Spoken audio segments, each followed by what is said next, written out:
Hello, happy Halloween. I think that this module is pretty interesting, and I think it can bring out a lot of controversial viewpoints. I think that being in the South especially, there are a lot of people, who have strong opinions about gay individuals and whether or not, it's considered right to be gay.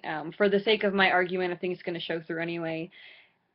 I personally think that everyone should have equal rights and equal liberties. So for me, with my own belief that you don't choose to be gay, that it's something that you're born with, I feel very passionately about this topic. And I'm just very surprised that in the 21st century we're still going to tell two people that they can't get married. And we've overcome so many other things of race and all of that we're still so hung up on sexual orientation. So this whole topic, I think, gets me pretty going and interested with all of it. As far as the Dr. Strayhorn and Dr. DeVita article that they wrote about the gay African American students going to college, talking about that they pick a school based on where they feel it's a safe environment to come out, and then the location of it being the other big factor, whether it's close to their family and whether it's a place they feel like they can grow and sort of become their own individual. And the two things that affect their attention being how independent they feel and self-determination, with having those really supportive relationships with family and peers. And I think that those factors that both draw a student in and then keep a student are something we should really recognize, so that when we are in the field, we know how to make gay African American students feel comfortable in our own environment. Again, with the transgender article,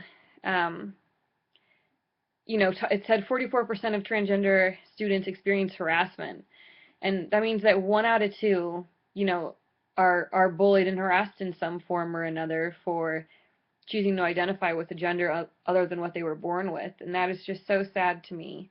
And then the other big issue they face is institutional discrimination, that they don't even receive, the same treatment within the school. And I think this entire issue of gay or bi or transgender really needs to be addressed, and especially in this area. I think the Bible Belt definitely deals with these issues in a more conservative way. Growing up in Chicago, it's been hard for me to transition to a conservative state where there, generally speaking, is a lot more prejudice and a lot more discriminatory attitudes against gay people, because that's one of those things to me where that sounds as crazy as saying that a black person isn't as suited to do a job as a white person is. Like, that gay people can't get married, to me just sounds ludicrous, because well, anyway, again, so that article about the transgender experiences, just really upsets me and reminds me of different ways to make transgender students feel comfortable within the institutional environment, as far as, making sure they feel comfortable in the bathrooms, and that professionals and professors are properly educated on what it means to be transgender, and that they don't have these, inaccurate stereotypes of what that means, and that not all transgender people undergo some sort of genital change, that it might just be that they choose to identify with the other sex and, take certain hormones. And I think just becoming educated on what it means is very important. Also, the article that really got me was what it means to be gendered me, about the woman who, chooses to appear as more of a manly person, and how so often in the dressing rooms and in the fitting rooms and every time she goes to use her credit card or give her license, they don't believe it's her, and they give her an attitude, and they make comments, and they call her sir, and it's a daily struggle for her, just to fit in, and it's always a fight. People are always either making her feel uncomfortable or discriminating or not believing she's who she says she is, and I think it's just such a shame, and it's such a tragedy, and I really hope in the next decade we can make big steps towards progress and towards enlightenment and awareness about the issue.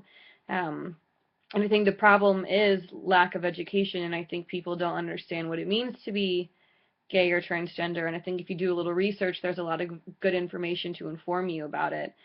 Just like the queer theory that started almost 100 years ago, which, shows how long people have been trying to make an effort, that basically it's just to analyze the meaning of identity and resist the oppressive social constructions of gender orientation or sexual orientation. And it also says a few pages later the assumption that heterosexuality is normal, natural, and preferred.